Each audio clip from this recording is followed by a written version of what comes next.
to not only listen to Sue and to Heidi, but gee, Race Mathews has given one of the most beautiful quotes in this extraordinary campaign so far about the VCA, and how fabulous that he's joining us today. He was a former Arts Minister for a Labor government, and he's here to speak to us today. Please welcome a big round of applause for Race Mathews.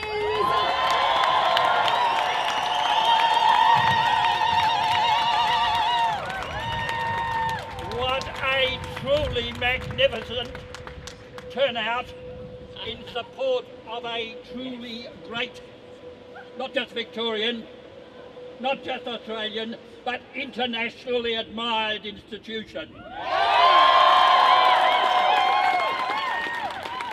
Let us, at the outset of this gathering, link hands with one another. Come on, put your hand in your neighbour's hand.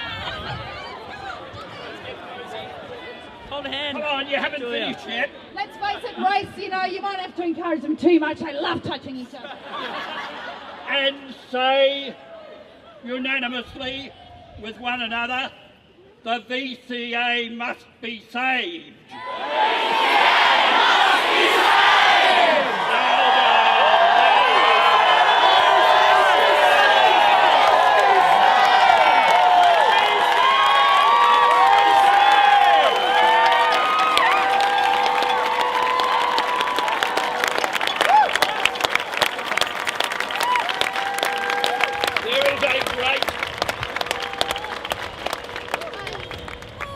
There is a great and honourable tradition in this state of bipartisan support for the arts.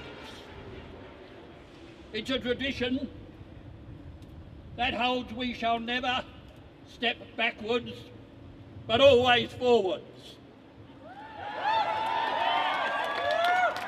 The Bolte government commenced the construction of the Arts Centre. The Kane government completed and opened the Arts Centre. The Kane government commenced the upgrading of the State Library. The Kennett government magnificently completed the upgrading of the State Library. Is that on? Good, checking. No. The Kennett government set out with the establishment of the Australian Centre of the Moving Image. The Black government has brought the Australian Centre for the Moving Image to triumphant fruition. Australia's single great claim to international preeminence where the arts are concerned. Shall we do less for the Victorian College of the Arts than we would do for these other institutions? Shall we do less for the Victorian College of the Arts than is done without question for NIDA and for the Australian School of Film and Television? Shall we not demand a parity of support, a continuity of support for these institutions in conformity with long-established tradition? Our demand should focus on two things, two great objectives in bringing about this saving of the Victorian College of the Arts. First, there was a great betrayal of trust when federal funding for the college was arbitrarily withdrawn 4 years ago. That breach of trust must now be reversed.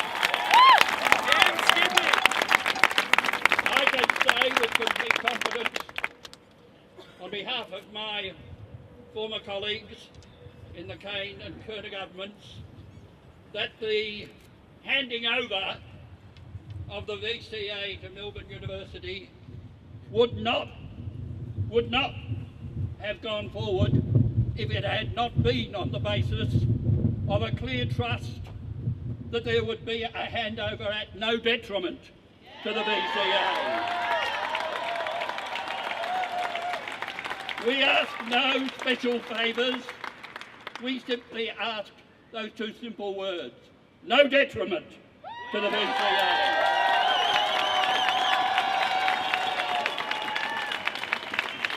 Secondly, Melbourne University, having assumed this responsibility, this key trust where the arts are concerned, should now agree that there should be an immediate moratorium on further change.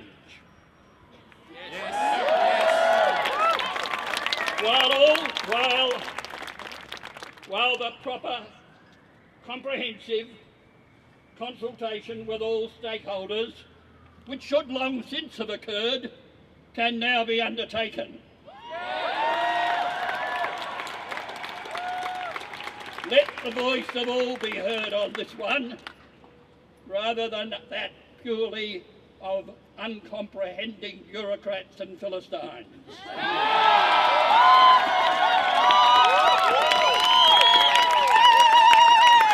We must not allow the process of change to reach the stage where it will be said that omelettes cannot be unscrambled.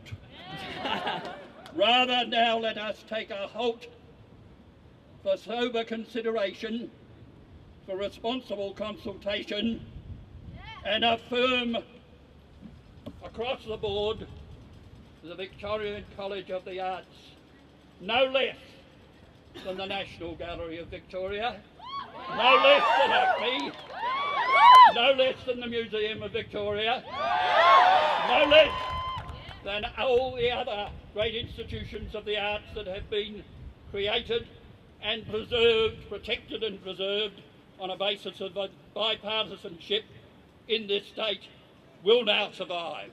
Thank you very much.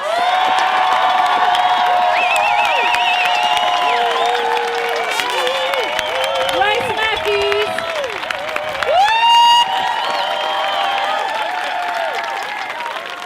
Former Arts Minister. Hey, gee, Race, would you like your old job back? Because Peter's not doing much, so you might want to